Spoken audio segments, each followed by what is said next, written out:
चेतना प्रवाहित होती। आज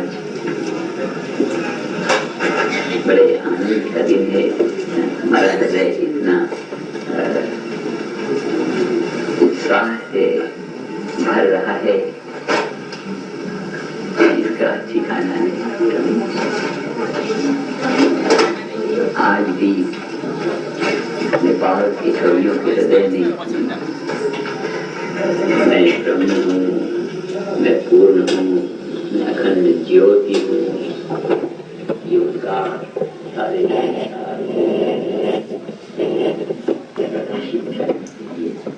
ये ज्ञान की गरिमा ये इस साहित्य में यहाँ के कवियों के दोनों के तत्व मर्मज्ञों के गाय इन कविताओं में आएंगी। उससे सारे विश्व के लिए आशा जागृत होती।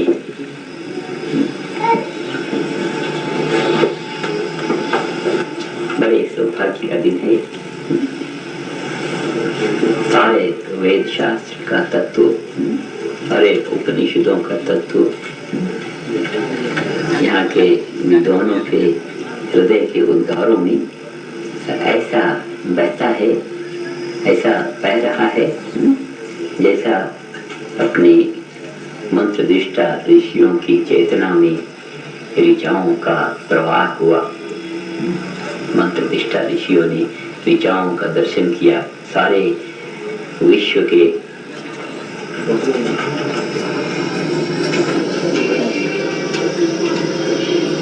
प्रादुर्भाव और उसके संचालन का जो प्राकृतिक प्रवाह वेद की ऋचाओं में मंत्रदृष्टा ऋषियों को दर्शन हुआ, वो भी इस कवि हृदय के चेतना के स्रोत के समान था।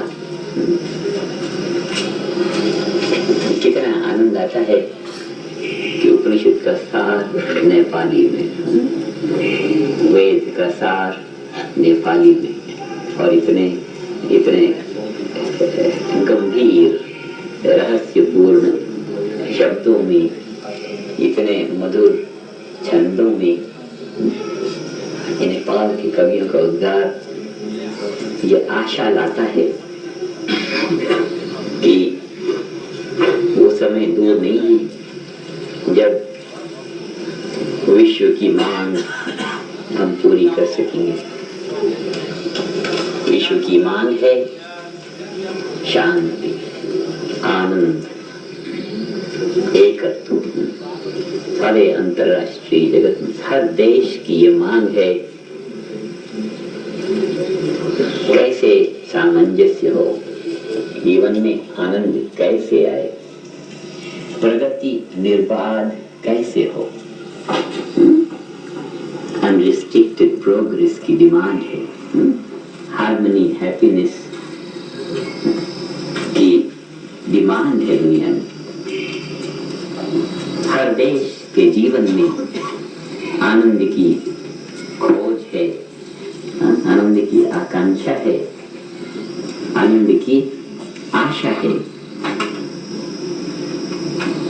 सारे विश्व की आशा पूर्ति करने के लिए हमें योजना बनानी है। इन विद्वानों के बीच में सारी नेपाल की आत्मा आज एकत्रित है। गृह मंत्री साथ हैं, सारी राज्य सत्ता, सारी विद्वानों की अंतरतम की जागृत चेतना, इसको लेके अभी अपने विचार कर लेंगे सारे विश्व के जीवन को कैसे हम आनंदित कर दें, सारे विश्व में शांति और सामंजस्य की स्थापना कैसे कर लें। ज्यादा टाइम नहीं लगेगा, अभी अपने 5-10 मिनट में, आधे घंटे में उसकी पूरी योजना बना लेंगे।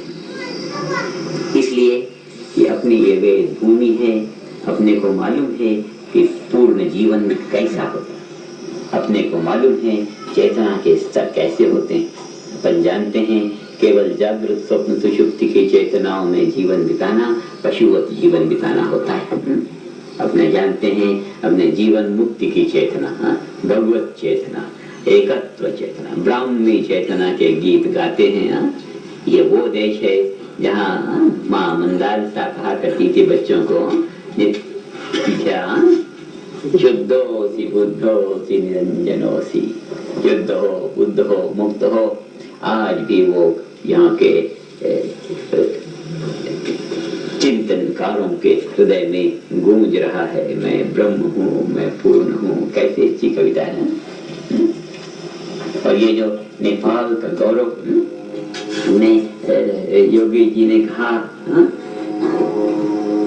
कितना सारगर्भित, कितना सारे देवी देवताओं को यहाँ के सारे सब तीर्थों का महत्व, सब नदियों का महत्व, सब सारी संस्कृति का महत्व लेके एक ऐसा हिंदू राष्ट्र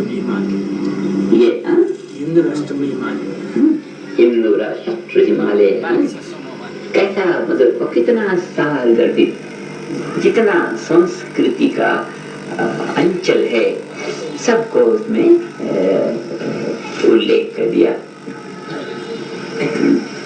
कुमारी जी की कविता में कितना लालित्य था ना।